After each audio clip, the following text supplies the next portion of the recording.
She told me, "I shouldn't have gone. I should have stayed here with you last night. I'm really sorry." Hello everyone, welcome back to my channel Aura Zone Stories. Today we have a story where this man shoved his GF's belongings into trash bags and boxes. Let's see what actually happened. We will call her Kara. When I met Kara 6 years ago, I was just getting out a relationship that ended very similarly to the way this one just did. I had walked in on my ex with another man undressed in our bed. Being younger at the time, I did not take it nearly as maturely as I have this time. That experience left a deep emotional scar and sense of insecurity within any other relationship I have had since. Kara and I bonded through this because she too had been cheated on by her first boyfriend several times and knew the pain of betrayal very well. I had just gotten out of the Navy due to a medical discharge and I had no place to stay because my parents were homeless living in the basement of their friend's office building. Because of this, Kara's mom told me I could live with them until I can get my own place, and I graciously accepted. At this point, Kara and I had known each other for an entire year and had been on a couple dates. After I moved in, we began having a relationship and things got very serious, but we still weren't official, at least publicly. Flash forward to the first red flag that came up in our relationship. My friend had me, Kara, and all of my high school friends over to his cabin for a party. I should note that my friend that was hosting this party, we can refer to him as Mike, was silently and secretly holding a torch for Kara, and I got the feeling if I was not in the picture at that time, they would have ended up dating. That night, they kept saying they wanted to try sleeping in a tent to see if they could weather the cold early spring temperature. I proceeded to start placing my things in the tent, and then she told me she and Mike were planning on being the only two out there, because it's a two-person tent. Angry and getting flashbacks to a previous relationship, I took a step back for the rest of the evening and let them do what they had planned, because I didn't want to cause a scene or an argument and ruin the night. I would find out a month later from some Facebook texts I saw between Mike and his brother that they made out in that tent and huddled together for warmth, and Mike felt very guilty over it, but was scared to tell me the truth. After they got too cold in the tent, they came back into the cabin where everyone was sleeping. I had found a nice comfy sleeping spot on the kitchen floor, and she came over to me and cuddled up next to me. I told her, "I think Mike went over there," and she said, "I don't care, I want to be with you." I had a pit in my stomach, because I knew in my heart at that time there was only one thing they were probably getting up to in that tent. But I told myself, her and I were not officially a couple yet, and I tried to put it behind me. When I learned the truth through the Facebook messages, I confronted her about it, and she claimed she had forgotten all about it because she was so drunk that night, and then instantly flipped the script when I got Mike's side of the story, and he told me they had both agreed to keep it a secret. To say I was scared of what this meant for our future was an understatement. I loved this girl so much, and I wanted to make it work with her so badly that I forgave her, and I tried to put it behind me. The way she roped me back in was to tell me she wants to commit to a relationship with me right then and there after the confrontation. That was the only thing she could have said to make me stay. I was so desperate for a relationship with her, I had failed to even stop and consider if this was the correct choice. I said yes. That was all in 2018, and for about 3 years after that we had an amazing relationship.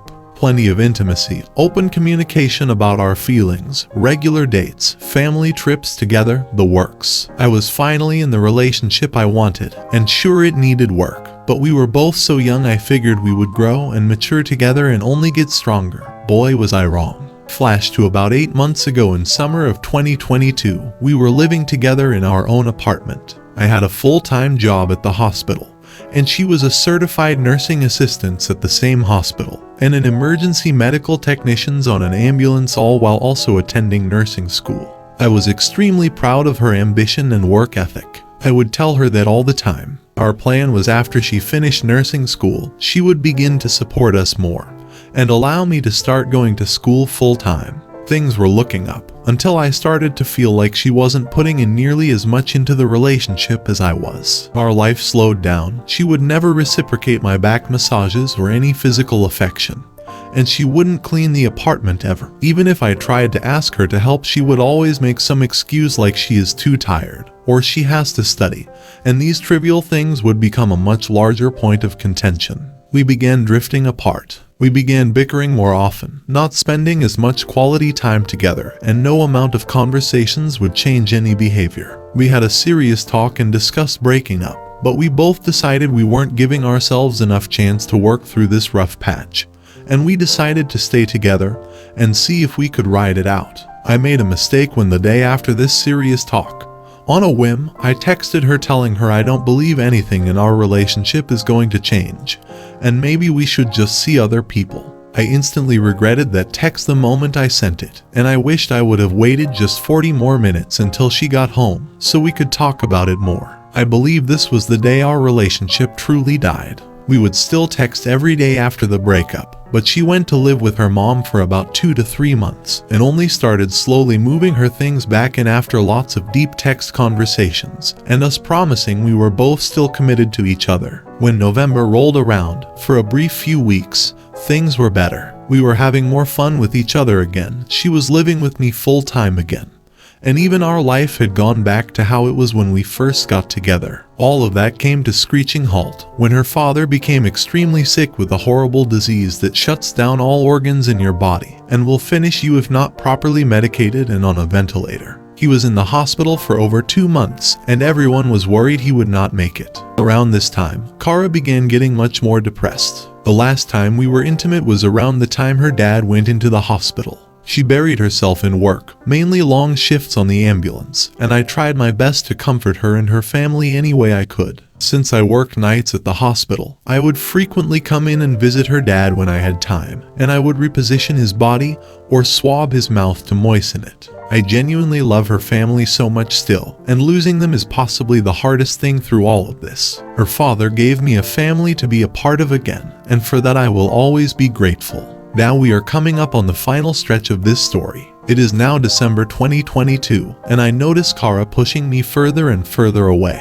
She started telling me she was going to hang with her friend Amanda, whom she worked with at the hospital. I had never met Amanda before, but I had no issues with her getting out and having some fun with friends when she could. I asked her if she would want to introduce me to Amanda and her boyfriend, and she would always brush me off saying, "Maybe someday." I took the hint and quit asking to meet her friends. She began seeing Amanda on a weekly basis, staying the night with her when I was working, and even some nights when I was at home. I am recalling specific moments that scream red flag now that I have all the facts in mind. Like this one time where her and I were planning on having a chill night at home to play some video games and spend some much needed time together, and she ended up canceling and going to stay the night at Amanda's house. When she got back, I asked if she had a good time, and she told me I shouldn't have gone. "I should have stayed here with you last night. I'm really sorry." At the time I thought she felt bad for canceling out little chill session, but now I realize she was projecting her guilt about the infidelity. Finally, we are at the point where situation really went down. A couple weeks ago, we were having a Valentine's date at a nice Mexican restaurant, and I decided to take a picture of her at the table across from me, and I was planning to make a post on Facebook about Valentine's. She asked me if I planned to post it, and I told her yes, and then she instantly told me not to. I asked why, and she explained to me that her friends disapprove of us being together ever since I broke up with her over text last summer, and she felt embarrassed about it still. This ruined my mood instantly and ended the date. I was very hurt. I felt like my feelings were second fiddle to somebody else's who I don't even know. This became a huge argument on the car ride home, which ended in us not speaking to each other for the rest of the night, and she took some clothes and left to stay at her mom's house again. She has been there ever since, and we hardly speak. We only see each other when she comes here to pick up a certain pair of scrubs or something specific that she needs. It feels like we have already broken up, so one night I text and ask her if she and I are even still together. Her exact response was, "You are still my boyfriend." And I took a little comfort in that message, because I felt like not all was lost quite yet. Wrong I was again. This is the point where I need to tell you that we have a family-wide GPS tracking app called Life 360, which allows you to see everyone in your circle's current GPS location in real time.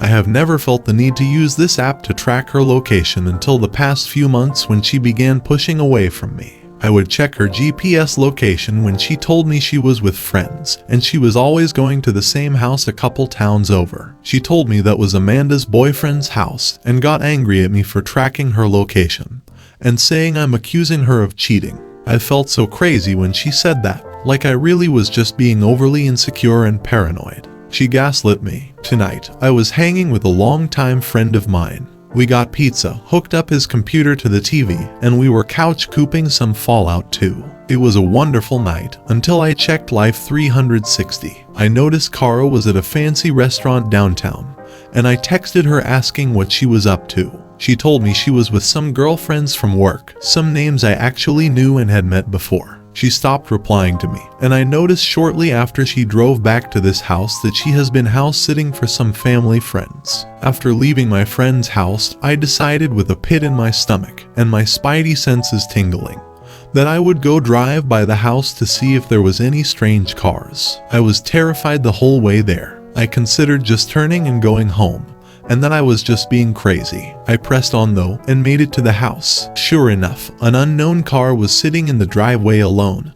Her car was in the garage. I parked next to the car and looked in the window. I could see a badge of an emergency medical technician's ambulance driver, and it was a man's face in the picture sitting on the center console. My heart began pounding.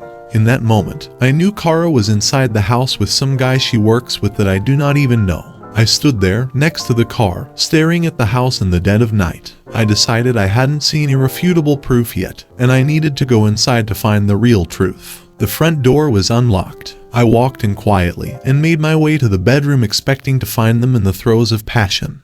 But they weren't there. What was there was proof enough to me that they had been sleeping together. Both his and her clothes were scattered around the room, the bed completely wrecked, obvious that they had just recently had bedroom activity on it. With my heart jumping through my chest, I began searching the rest of the house for them. I finally came down into the second living room, and there they were. He was sitting shirtless on the couch while she was standing up trying to find a channel on the TV with the remote in her hand.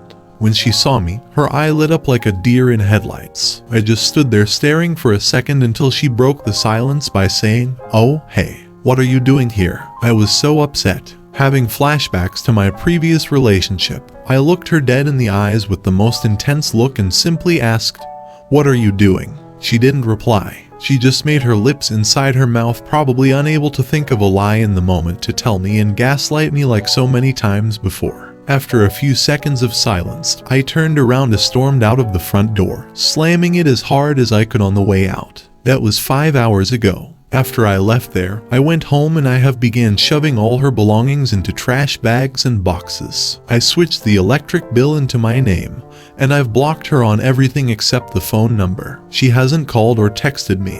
I opened Life 360 up one last time to see that she was heading directly towards Amanda's house 2 towns over, and then 2 minutes later she deactivated her location services on her phone to obfuscate her destination. Finally, all the pieces clicked for me. I realized she has been cheating on me for months and manipulating me into thinking nothing was happening, and my suspicions were unfounded. I have been lied to so much and emotionally abused. I feel so alone and so worthless from this experience. I cannot even think straight still. Writing this post has been sort of helpful in compartmentalizing this trauma, and I really hope maybe some people here could comfort me during this dark time.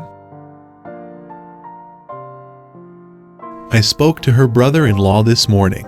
I was just telling him kind of what's going on, and that Kara will probably need a truck to get all her things later. He told me some very shocking revelations. He told me that a few weeks back, he overheard Kara talking to her older sister at the dinner table, and she was saying a random guy from high school texted her out of the blue a while back, offering $150 for 5 dirty pictures, and she took him up on the offer. On top of that, she would very regularly tell all our business to her family at dinner when I wasn't there. She openly admitted to purposely withholding bedroom activity from me as some sort of punishment for the breakup last summer, saying I don't deserve it, why should I get it? This is a completely different tune than what she told me time and time again. She would always state it was due to stress about her dad's poor health and her depression, to which I would always try to be understanding about. To say these revelations added insult to my already injured ego and heart would be an understatement. I have been waiting all day with very little sleep for Kara to come pick up her things. As a silly sort of humorous side note, we have these block letters hung up on the wall that spell out home. I removed the M and pushed the E closer to spell HOE. It gave me a much needed smile, and I really hope she saw that.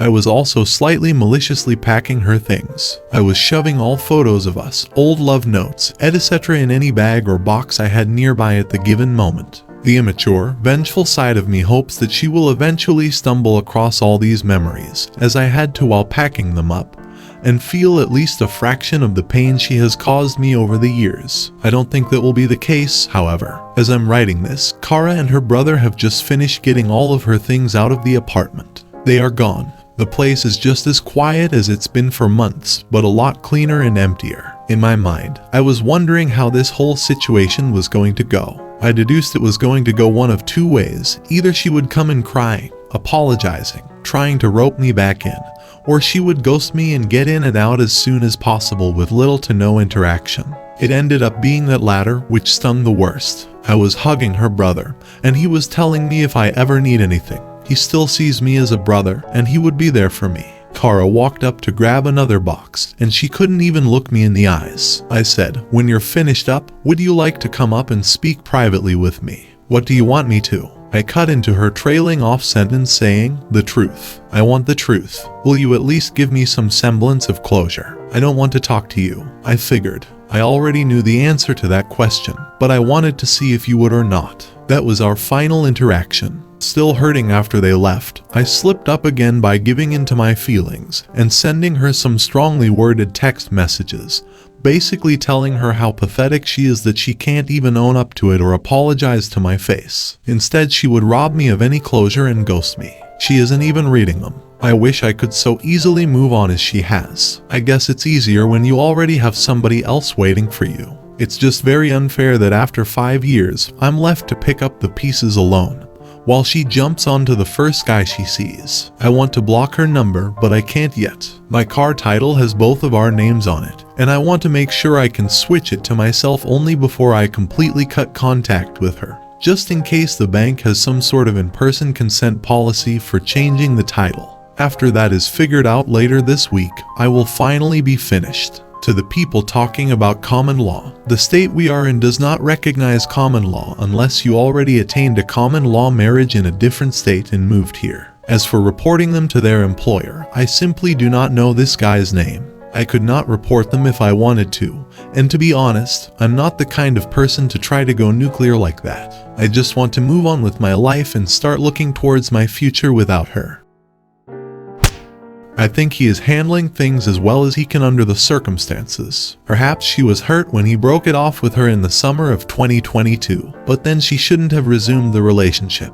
And how she handled things after that shows a total lack of maturity, and worse, she sounds like she's a broken individual. People like that can't be helped if they don't want help. The best thing he can do now is take a deep breath, learn from the mistakes he made along the way, and move forward.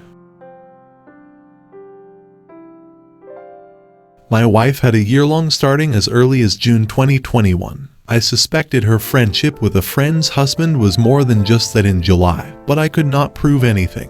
Over the course of the year, our relationship continued to worsen. Blocked me on social media. She opened a separate bank account in January 2022, moved into our spare room in February, and went out more and more with her best friend also going through a divorce. I spiraled and dealt with a lot of anxiety, was called controlling, and told I don't trust her, always wanting to know where she was. I got into therapy, but the feeling was always there. On Mother's Day of 2022, her hand was forced to finally tell me and confess due to the guy's wife being told by friends. Even then she lied and said she was tired of lying about it. The manipulation and gaslighting was off the charts the more I look back on it. Everything, including conversations with his wife, indicated that it was almost exclusively emotional and did not involve actual bedroom activity. But that doesn't matter to me. It's cheating and an affair. We were together 20 years, married for 15 with 2 kids. I wanted to try and salvage it before throwing it all away. Apparently more that her. We did counseling. We got a little better and then reverted back. On October 2nd, 2022, I found more evidence of 2 other guys on her phone. By the end of October, I informed her I was done and we would be getting divorced. She claimed to have ended all contact with the new guy. She was using a private messenger designed to hide things, which she deleted and blocked him across social media. I contacted him and he said he would end it as well. My son's birthday was in October, then the holidays. So after initially asking her to move out and her pushing back, I finally decided that I was the one that wanted a fresh start. We agreed to live together until the end of the year and then tell the kids, after which I would move out. I made a lot of compromises. We choose to do mediation. I agreed to continue to pay our mortgage, utilities, insurance, and cell phone bills as they all amount to more than she brings home in a month. She would buy all groceries, pay her car payment, and contribute 25% of the old household bills. I accumulated moving and upfit costs for a new place to the tune of $15,000, locked into a new lease, etc. This was all done with the understanding that there were no current affairs, and that the most important thing was our kids. Well, I discovered Monday that her relationship with the guy I discovered and contacted in October actually never ended.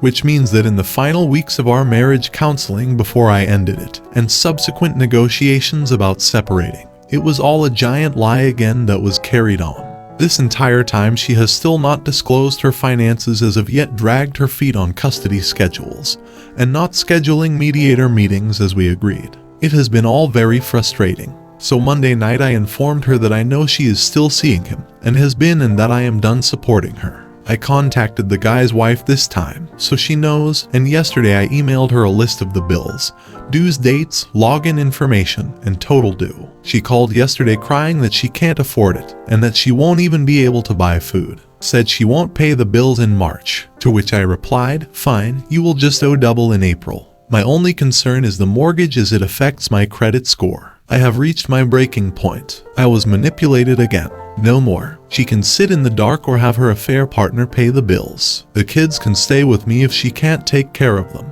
I will not contribute another dollar to maintain her lifestyle until she provides full disclosure, and we have an agreement in place or ordered by a court to do so. She has until the end of the week before I retain my lawyer and go down the road of the courts, even if it costs me another $10,000 to do so.